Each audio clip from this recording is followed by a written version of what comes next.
하나님 말씀 구약성경 이사야 40장입니다. 이사야 40장 1절, 구약성경 페이지로는 1012쪽.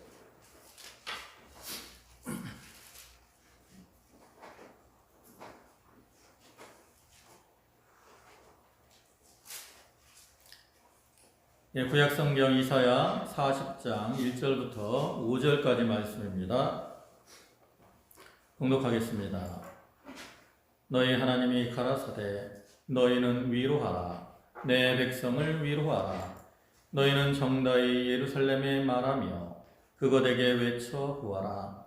그 복역의 때가 끝났고 그 죄악의 사함을 입었느니라.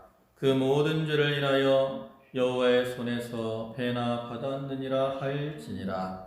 외치는 자의 소리여 가로되 너희는 광야에서 여호와의 길을 예비하라. 사막에서 우리 하나님의 대로를 평탄케 하라.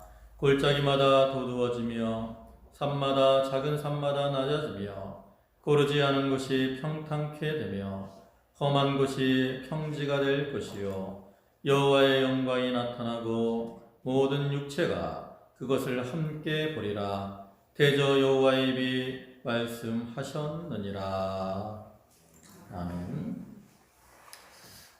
지난 한 주간도 은혜 가운데 평안하셨습니까? 자, 다 같이 인사해볼까요? 할렐루야. 할렐루야. 이 시간에도 하나님이 주시는 은혜와 평강이 모든 성도 위에 충만하기를 간절히 축원합니다.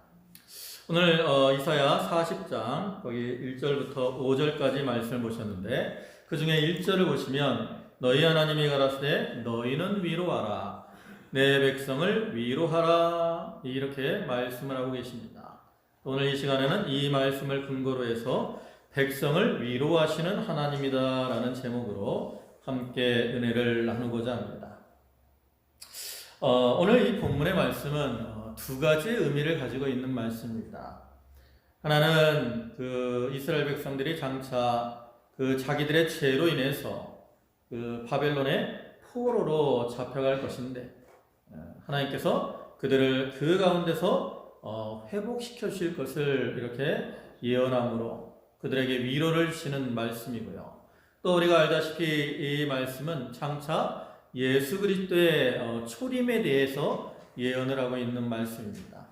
즉 우리가 죄악 가운데 고통과 괴로움을 당하고 있는 그러한 상태에 있을 때 예수 그리스도께서 오셔서 우리를 구원하시고 우리에게 영적 자유와 해방을 주실 것을 예고하는 그러한 말씀입니다.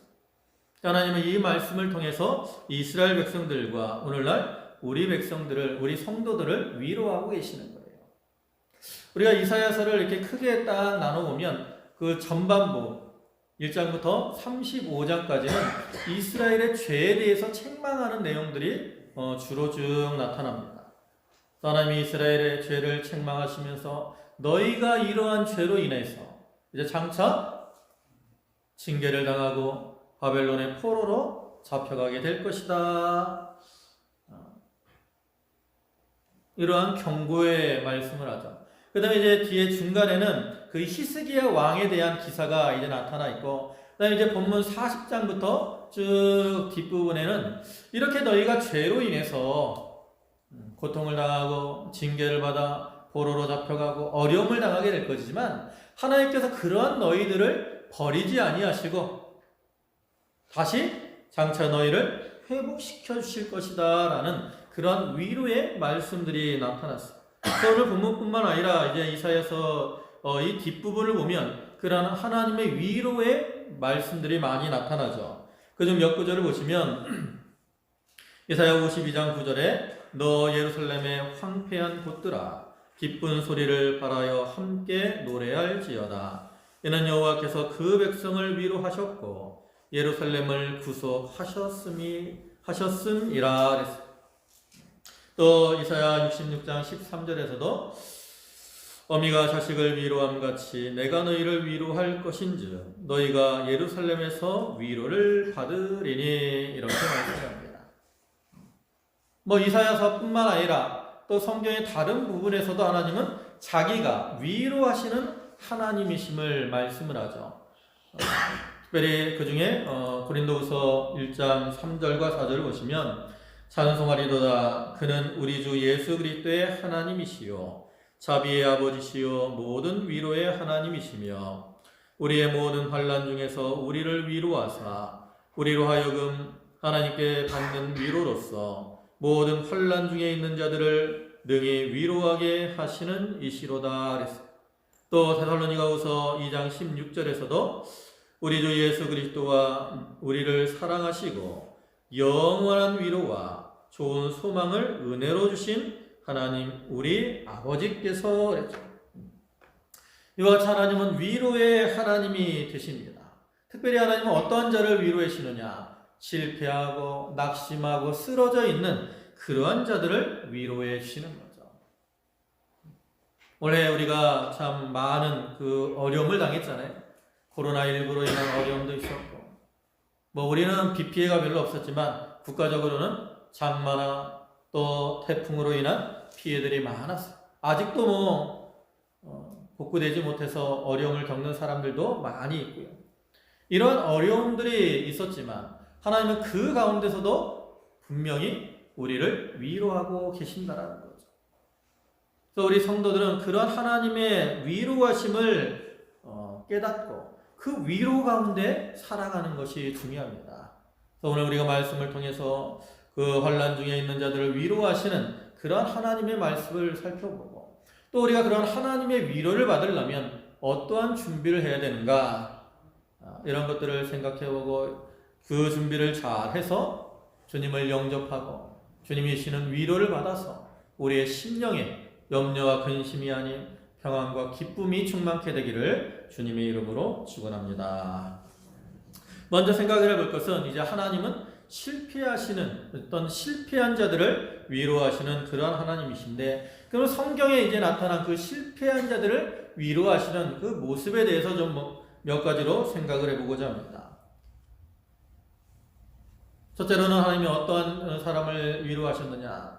하나님은 모세를 위로하고 계시는 것을 우리가 볼 수 있습니다. 우리가 알다시피 모세가 애굽의 공주의 아들로 자라나잖아요. 어쨌든 그러다가 이제 40세가 되었을 때 자기 백성을 돌아볼 마음이 생겼어요. 그래갖고 자기 힘으로 이스라엘 백성들을 구원하려고 하다가 어떻게 됐어요? 실패하고 사람만 죽이고 이제 미디안으로 도망가서 거기서 40년을 지내게 되는데 그 40년 지내는 그 모세의 모습은 참으로 낙심되고 열등감이 가득 찬 그러한 모습이 아닐 수 없습니다. 왜냐하면 모세가 그 미디안에서 지낼 때 40년 지내면서 그가 기업적으로 무엇을 성취하는 게 하나도 없어요. 그는 그 미디안에서 장인의 양들을 쳤다 그랬어요. 자기 양도 아니야. 장인에게 한마디로 더부살이하면서 장인의 양을 치는 사람. 또 하나님이 모세를 찾아갔을 때 모세의 나이가 몇 살입니까? 80세라. 그 전에 40세 때 혈기왕성할 때 이렇게 하나님의 일을 하려고 했지만 실패했잖아요. 근데 이제 시간이 지나서 80세가 되니까 80세가 되면 그래도 어느 정도 인생에 이제 황혼기에 접어드는 때 아닙니까? 그 나이가 기력이 세요. 세상적으로 이룬 것도 없어요. 그로 인해 이제 모세는 열등감에 사로잡히게 된다는 거죠. 그때 하나님께서 모세를 찾아가 주십니다. 출애굽기 3장 1절과 2절을 보시면 모세가 그 장인 미디안 제사장 이드로의 양무리를 치더니 그 무리를 광야 서편으로 인도하여 하나님의 산 호렙에 이르매 여호와의 사자가 떨기나무 불꽃 가운데서 그에게 나타나시니라. 그가 보니 떨기나무에 불이 붙었으나 사라지지 아니하는지라. 여기 떨기나무 가운데 하나님이 나타나셨는데 이것은 떨기나무와 같이 보잘것없고 연약한 그러한 모세에게 나타나신 하나님을 상징하는 거죠. 그러니까 이렇게 참 보잘것없고 세상적으로 참 열등감에 사로잡혀 있는 그러한 모세를 하나님이 찾아와 주셔서 그에게 위로를 주십니다.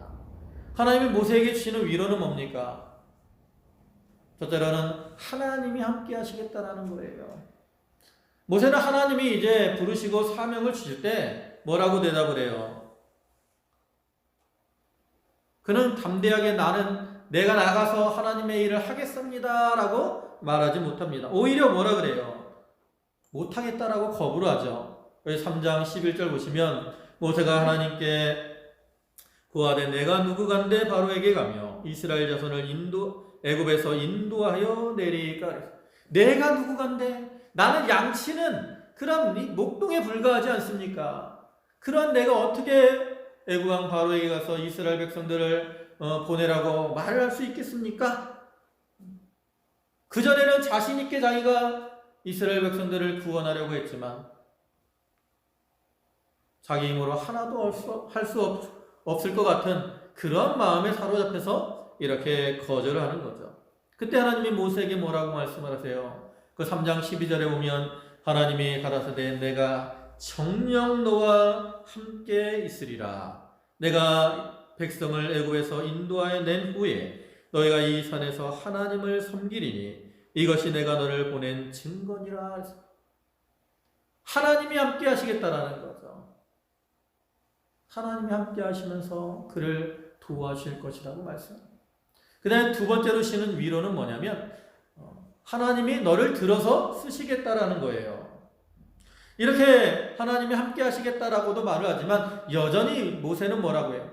나는 부족합니다. 나는 할 수 없습니다. 계속 거절한다. 그때 하나님이 이제 모세의 지팡이를 통해서 이적을 보여주시고 나서 4장 17절에서 이렇게 말씀하셔요. 너는 이 지팡이를 손에 잡고 이것으로 이적을 행할지니라. 이 말씀은 뭐냐면 그 지팡이가 너의 손에 있는 것처럼 내가 너를 내 손으로 붙들고 너를 들어서 이제 사용해서 하나님의 일을 하게 할 것이다 라는 그러한 의미라. 그렇기 때문에 모세는 이러한 위로를 통해서 이제 그 지팡이를 가지고 나가서 애굽에 재앙을 내리고 홍해를 가르기도 하고 또 반석을 쳐서 물을 내기도 하고 또 그 지팡이를 손에 들고 기도하니까 아말렉과 전쟁에서 이기게 되는 그러한 역사를 행하게 되는 거죠. 그 다음에 또 한 가지 모세에게 주시는 위로는 뭐냐면 모세에게 돕는 자를 보내주시겠다라고 하시는 겁니다.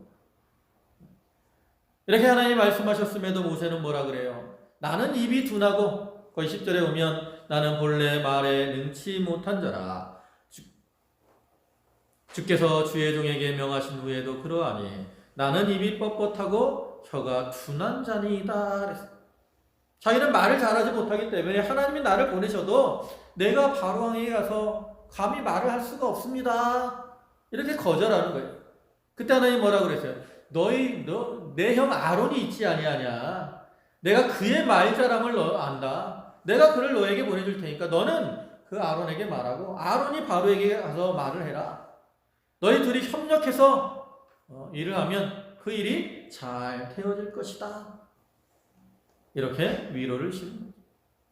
실패함으로 열등감에 사로잡혀 있던 이러한 모세에게 여호와 하나님은 함께 하시고 또 하나님이 들어서 쓰시고 또 돕는 자를 보내시겠다는 그러한 위로로 힘을 더하여 주시는 겁니다. 네, 또 다른 예가 있는데 두 번째 실패한 사람은 누구냐면 바로 엘리야입니다.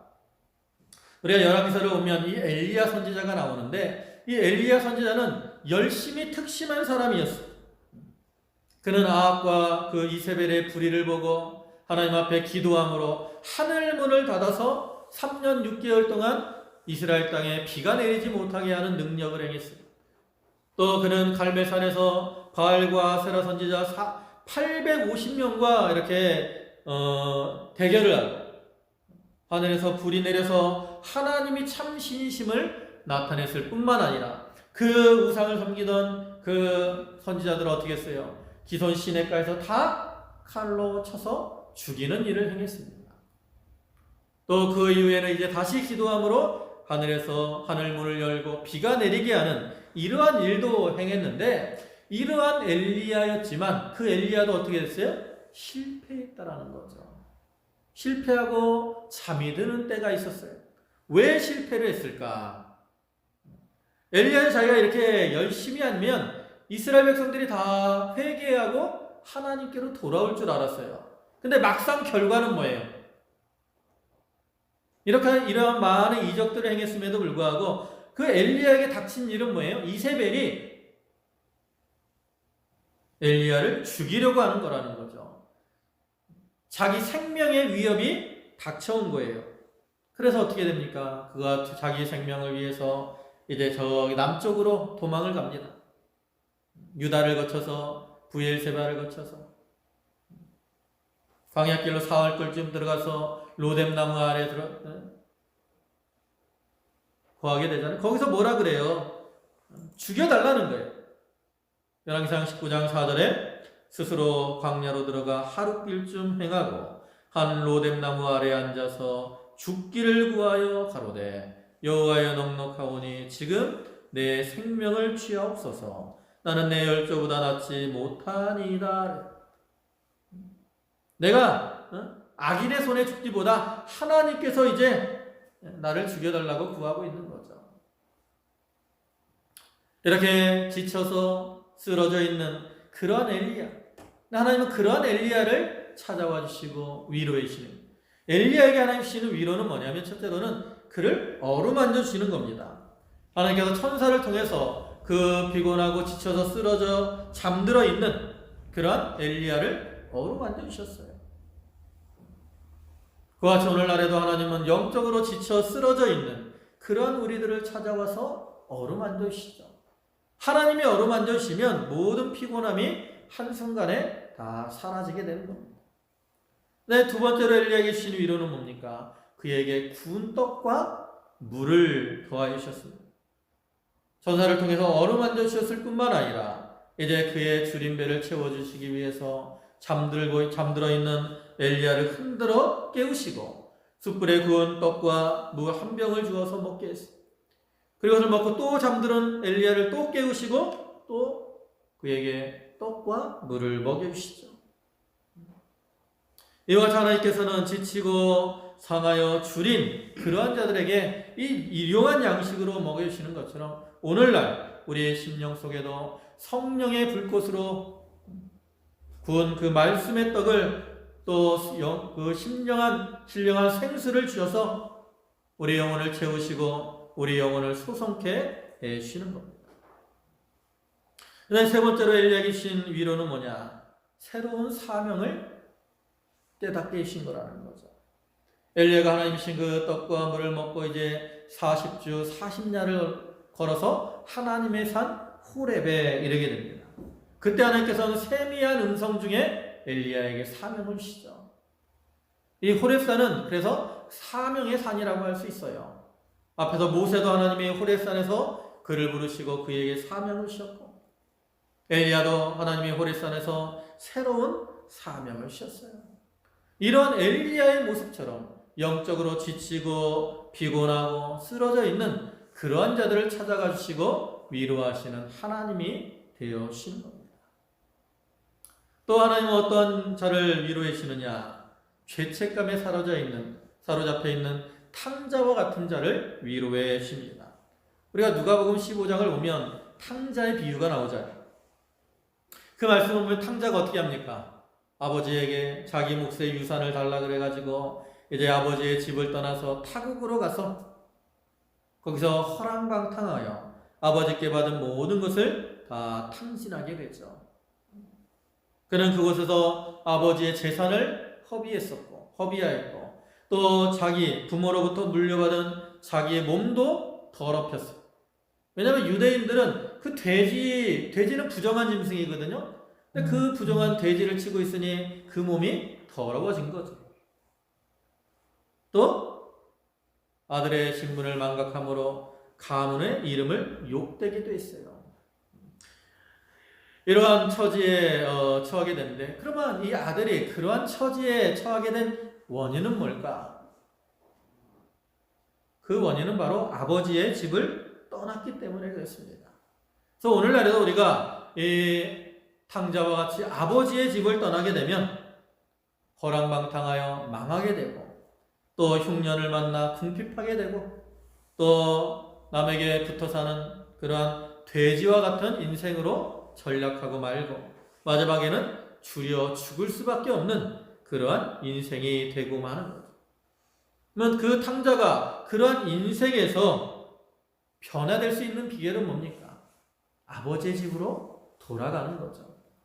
비록 자기의 처지가 참 부끄럽고 죄책함으로 인해서 감히 돌아갈 수 없는 그러한 상황일지라도 아버지의 집으로 돌아가야만 소망이 있어요. 우리가 성경을 통해서 보듯이 탕자가 아버지에게로 돌아가니까 그가 변화가 되는 거죠. 그래서 우리도 탕자와 같이 아버지께 돌아가면 하나님은 그러한 아들에게 위로를 주시는 거예요. 그러면 이 탕자의 아버지가 그 탕자에게 주는 위로의 모습은 뭘까? 그건 첫째로는 그 아들을 기다려주는 겁니다. 아버지 입장에서 보면 이 아들은 아주 불효막심한 놈이라고. 아버지가 죽은 것도 아니고 아버지가 멀쩡하게 살아있는데 아버지 내 몫의 유산을 주세요. 그래가지고 아버지를 버리고 떠났잖아요. 얼마나 불효막심합니까? 그렇지만 아버지는 그 아들을 버리지 않았어. 탕자가 집을 나간 날부터 그의 잘못을 용서하고 그가 돌아오기를 계속 기다리고 있었다라는 거죠. 우리 하나님도 마찬가지입니다. 우리가 하나님을 떠나고 죄악 가운데 살아갈지라도 하나님은 결코 우리를 버리지 아니하시고 기다리신다는 거예요. 여러분, 기다리는 사람이 있다라는 게 우리에게 아주 큰 힘이 되는 겁니다. 위로가 되고 힘이 되는 거예요. 그 다음에 두 번째로 아버지가 주는 위로는 뭡니까? 아들이 돌아올 때 달려와서 그를 안고 맞아주는 거예요. 이제 아들이 자기의 잘못을 깨닫고 아버지의 집으로 돌아가잖아요. 근데 집에 가까이 가기는 하는데 부끄러워서 감히 더 이상 나갈 수가 없는 거예요. 그때 아버지는 어떻게 해요? 멀리서부터 그 아들을 바라보고 상거가 먼 데라 그래요. 아주 멀리 떨어져 있을 때부터 그 아들임을 깨닫고 이제 아버지가 그 아들에게도 달려가서 그 아들을 목에 안고 그에게 입을 맞춰주잖아요. 아들은 부끄러워서 감히 아버지 앞에 나아갈 수 없었지만 아버지는 그 사랑하는 마음으로 그 아들을 맞아주고 품어주는 거예요. 이러한 사랑이 큰 위로가 된다는 거죠. 그 다음에 또 아들에게 준 위로는 뭐냐면 그 아들의 신분을 회복시켜 준 겁니다. 아버지는 아들을 맞은 다음에 아들을 목욕을 시키고 그 다음에 좋은 옷으로 갈아입히고 손에 반지를 끼우고 발에 신을 신겨줬어요. 옛날에 이 반지, 이거는 신분을 상징하는 거예요. 또 이 신발을 신는 거는 종이 아닌 자유자라는 것을 의미하는 겁니다. 그러니까 이런 그 행위는 아버지께서 그 아들의 그 과거의 신분을 회복시켜 주는 거죠. 이를 통해서 이제 아버지를 떠났던 탕자는 죽고 새로운 아들로 태어나게 되었다라는 거예요. 비록 이 아들은 내가 부끄러워서 아버지의 아들이라 일컬음을 감당치 못하겠습니다. 나를 종으로 여겨달라 이렇게 말을 했지만 아버지는 사랑으로 그 돌아온 아들을 기뻐 맞아주고 그 아들의 신분을 온전히 회복시켜줬어요. 그리고 나서 그를 위해서 잔치를 베풀죠. 왜냐하면 이 아들이 돌아온 것은 잃었던 아들을 찾은 것이고 죽었던 아들이 다시 살아난 것과 같아요. 탕자가 돌아옴으로 이제 그 아버지를 떠나갔던 탕자는 죽은 것이고 이제 꿈과 같이 아버지 앞에 온전히 순종하겠다라고 하는 그러한 순종의 아들이 아버지에게 돌아온 거거든요. 그 아버지가 그것을 너무나 기뻐서 그 아들을 맞아서 그를 위해 잔치를 하며 다른 사람들과 함께 즐거워하게 되는 거죠. 이러한 탕자를 맞아주시는 그러한 아버지의 모습처럼 하나님도 오늘날 죄악 가운데 살아가는 우리를 기다려주시고 맞아주시고 우리를 하나님의 아들로 인정해 주심으로 우리에게 위로를 더하여 주시는 겁니다. 또 한 가지 예가 있는데 바로 베드로의 모습입니다. 베드로. 여러분 베드로는 잘 알죠? 베드로는 하나님 예수님의 수제자입니다. 그는 혈기왕성하고 아주 용기 백배한 그러한 사람이었어요. 주님께서 베드로에게 너는 나를 누구라 하느냐 할 때 주는 그리스도시요 살아계신 하나님의 아들이십니다 라고 고백을 했어요. 그때 예수님께서는 내가 이 반석 위에 교회를 세울 것이다 라고 말을 하죠. 여기 반석이라는 말이 원래 이 베드로라는 이 단어도 반석이라는 뜻이에요. 근데 이제 이때는 헬라어로 페트라라는 말을 썼다. 그러니까 베드로의 신앙 위에 하나님이 이제 교회를 세워나가겠다라고 예수님이 말씀을 한 거예요.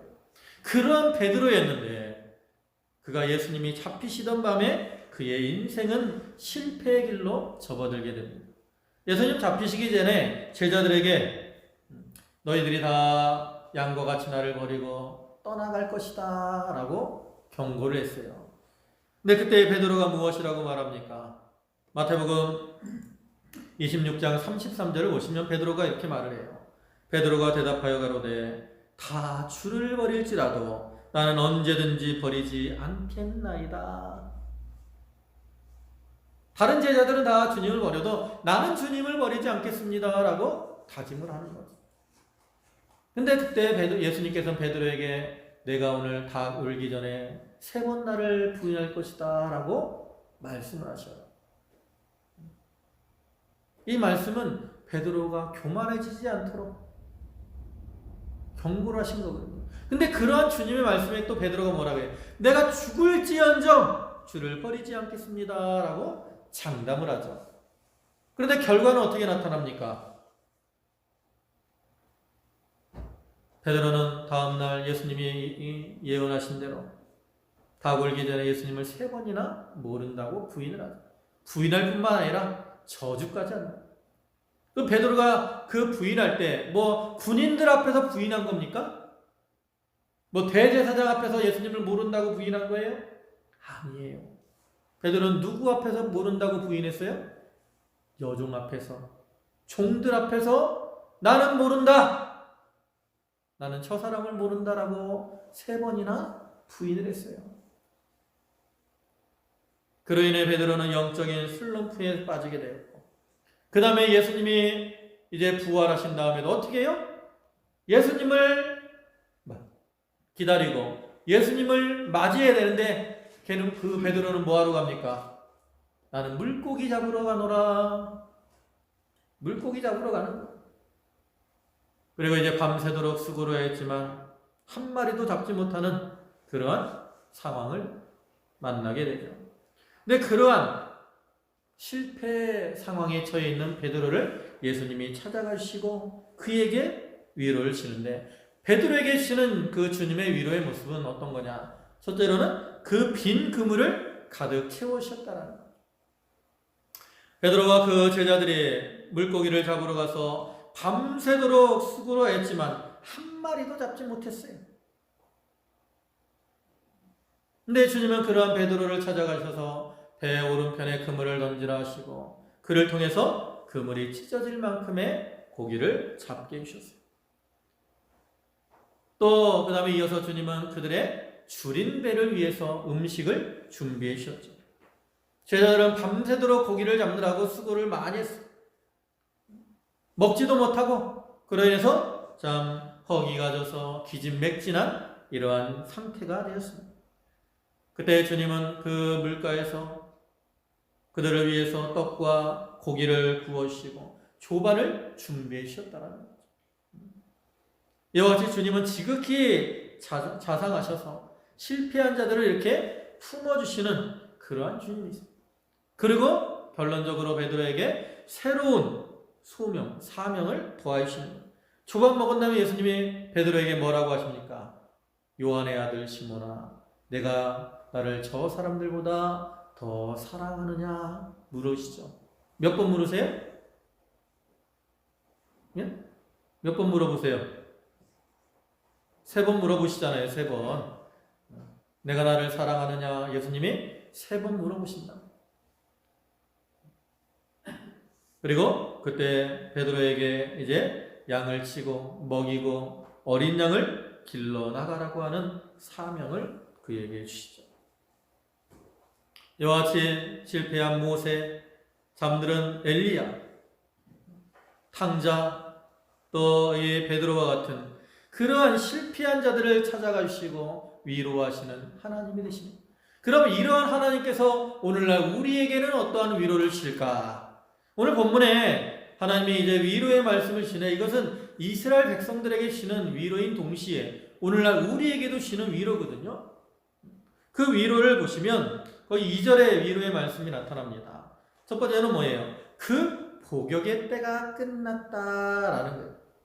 이 복역의 때는 뭐예요? 이거는 복역이라는 것은 어떤 병역의 의무를 지거나 아니면 죄로 인해서 감옥에 갇혀 있는 그러한 기간을 가리키는. 그러니까 이스라엘 백성들에게 복역의 때는 언제냐? 바로 바벨론의 포로로 잡혀가서 노역에 시달리게 되는 그러한 때를 가리킵니다. 그리고 끝났다는 말은 가득 차다, 또 완성하다라는 이러한 의미로서 하나님께서 그들의 죄로 인해서 하나님이 그들을 징계하셔서 장차 그들이 바벨론의 포로로 잡혀가게 하실 것이지만 또 하나님이 때가 되면 그들을 거기서 건져줄 거라는 거죠. 사실 이사야가 이 말씀을 예언할 때는 아직 한 가지도 이 예언이 성취되지 않았어요. 바벨론의 포로로 잡혀가지도 않았고 또 거기서 돌아오지도 않았다. 근데 하나님은 그들이 바벨론의 포로로 잡혀가기 전에 벌써 그들에 대한 징계와 회복을 예언하시므로 그들이 이제 장차 바벨론의 포로로 잡혀갈 거잖아요. 그럼 잡혀가서 고통을 당하는 중에 하나님께서 이사야나 예레미야 선지자를 통해서 우리가 죄로 인해서 바벨론에 이렇게 포로로 잡혀가실 것을 예언하셨지. 근데 하나님이 이것만 예언하신 게 아니라 그 뒤에 그 복역의 때가 끝나고 우리가 해방될 것을 또한 예언해 주셨지. 그것을 기억하면서 위로를 받도록 하기 위해서 이와 같이 복역의 때가 끝났다라고 말씀을 하고 계시는 거예요. 여러분, 우리가 세상에서 고통을 당할 때 어떤 때가 가장 힘들 것 같아요? 여러분, 우리가 고통을 당하면서 가장 힘든 때는 언제냐면 그 고통이 언제까지 계속될지를 모르는 때가 가장 힘든 겁니다. 여러분, 우리가 요즘 힘들어하는 이유가 뭐예요? 우리가 옛날에 메르스나 이런 거는 날씨가 따뜻해지면 끝날 것이라고 생각을 했어요. 그죠? 그리고 실제로 여름이 되니까 날씨가 따뜻해지니까 이런 메르스나 이런 것들이 끝났다고. 근데 코로나19는 안 그렇잖아요. 코로나19가 처음에 발생을 했을 때도 사람들은 이것도 따뜻해지면 끝날 것이라고 생각들을 했어요. 근데 막상 발생하니까 어떻게 됐어요? 아랍 쪽, 이란이나 이라크, 이 날씨가 더운 지역에서도 여전히 이 코로나19가 계속 발생을 하잖아요. 그리고 올 여름에도 날씨가 따뜻해져도 전혀 오히려 확산이 되고 그런 상황에서 지금 백신도 아직 개발되지 못하고 이로 인해 지금 이게 언제 끝나게 될지를 우리가 모르잖아요. 그러니까 이 코로나19의 사랑이 우리에게 더 힘이 드는 거죠. 만약에 이 고통이 언제 끝난다는 그거를 안다면 우리는 충분히 기다릴 수 있습니다.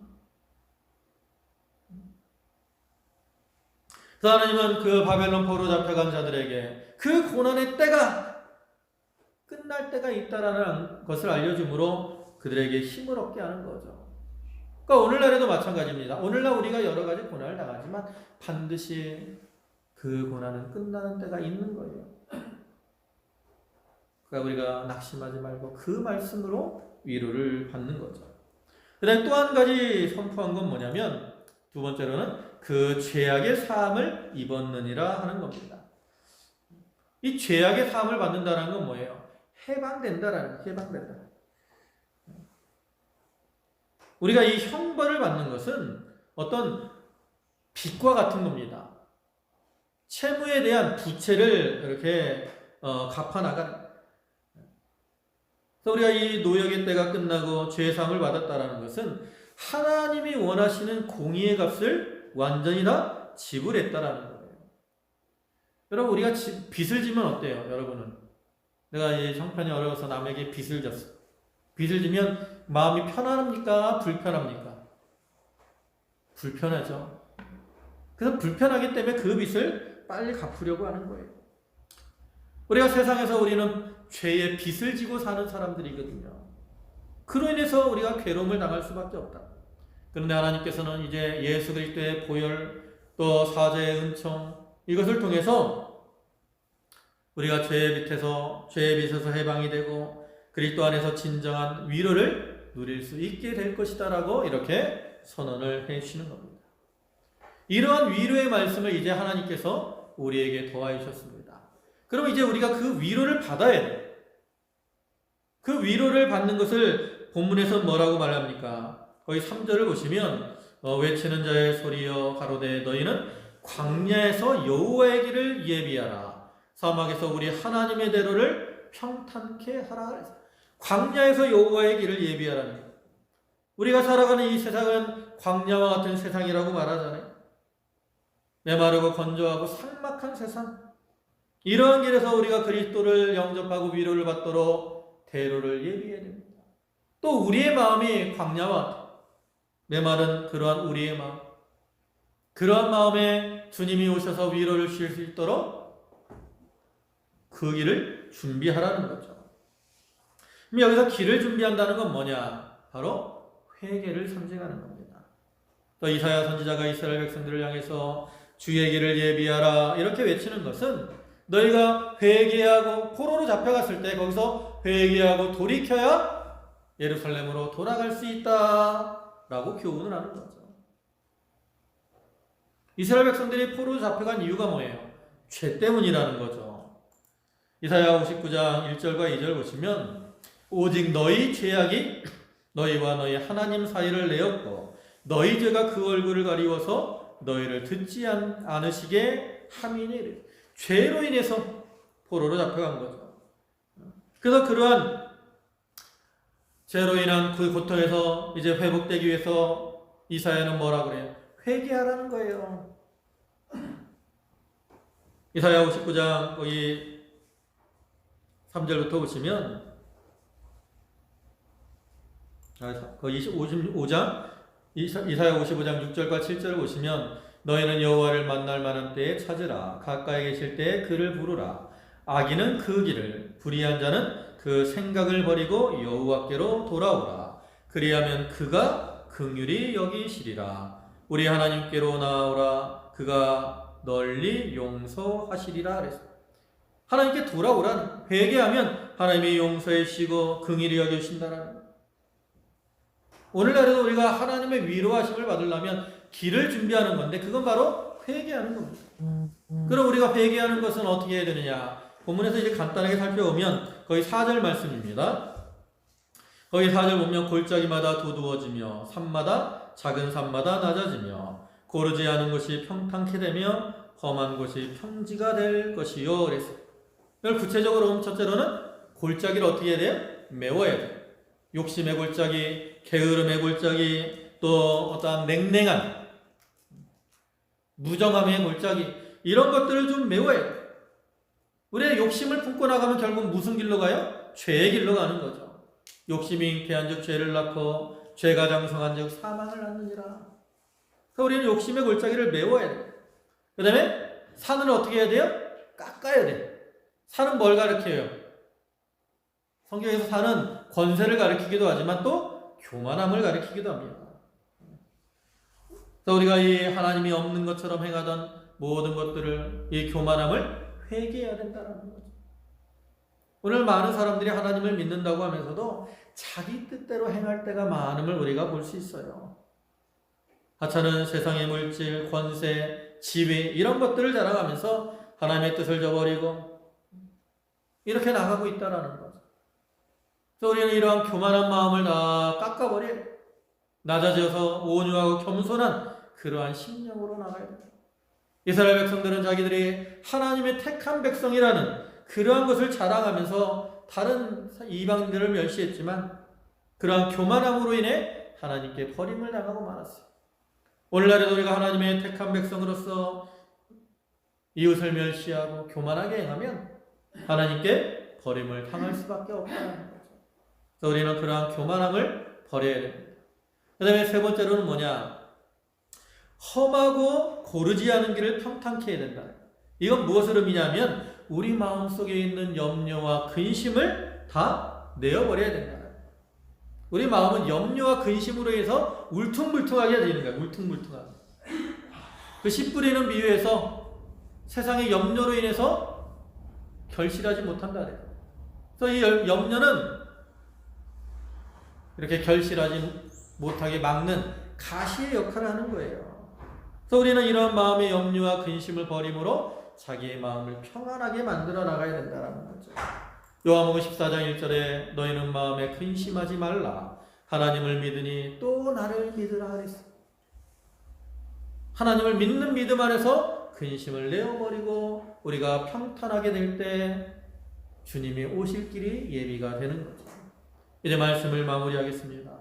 우리가 살아가는 이 세상은 광야와 같은 세상으로서 우리가 이 가운데서 참 고통을 당하고 괴로움을 당할 수밖에 없어요. 나는 그러한 우리를 찾아와 주시고 우리에게 위로를 더하시는 분인데 우리가 그러한 위로를 받기 위해서는 주님이 오실 길을 잘 예비함으로 주님을 영접해야 된다는 거죠. 우리가 우리 마음속에 있는 욕심의 골짜기를 메우고 교만함의 산을 깎아버리고 염려와 근심의 근심으로 울퉁불퉁하게 된 것을 다 평탄케 해서 예수님을 우리의 심령에 잘 모심으로 주님이 주시는 위로를 받고 그 위로로 말미암아 우리가 당하는 모든 고통과 괴로움을 이기고 참된 평안과 기쁨을 누리며 사는 그러한 성도들이 다 되시기를 주님의 이름으로 축원합니다. 아멘. 기도하시겠습니다. 만유의 주가 되시고 은혜와 사랑이 풍성하신 아버지 하나님 감사합니다. 우리가 광야와 같은 세상에서 여러 가지 환난 풍파를 당하고 그로 인해 참 고통과 괴로움에 처할 때가 많은데 위로의 하나님께서 우리를 찾아와 주시고 또 여러 가지 모습으로 위로를 도와주시니 감사를 드립니다. 저희가 이러한 위로의 주님을 영접하기 위해서 광야에서 주의 길을 예비하라 하셨사오니 우리가 우리 속에 있는 골짜기, 욕심의 골짜기, 게으름의 골짜기를 메우게 하시고 교만함의 삶을 깎아서 온유하고 겸손한 자로 낮아지게 하시고 근심과 걱정으로 울퉁불퉁한 그 길을 평탄케 해서 주님을 모시고 주님이 주시는 위로 안에서 평안과 기쁨을 누리는 성도들이 다 되게 하여 주시옵소서. 저희 성도들을 붙들어 주시고 아버지 하나님 늘 은혜 가운데 살아가게 하시며 모든 염려와 근심은 주님께 맡기고 주님과 동행하게 하여 주시옵소서. 육신에도 강건함을 허락하시고 특별히 고3 학생들 그 앞길을 하나님이 축복하시고 권고하시고 인도하여 주시옵소서. 또 각각 이렇게 각기 은혜에 감사해서 주님께 예물들을 드렸사오니 그 바치는 손길과 심령에 은총을 더하시고 아버지 하나님 필요한 모든 것으로 저들에게 충만케 채워 주시옵소서. 모든 말씀 예수님의 이름으로 기도 올리옵나이다. 아멘.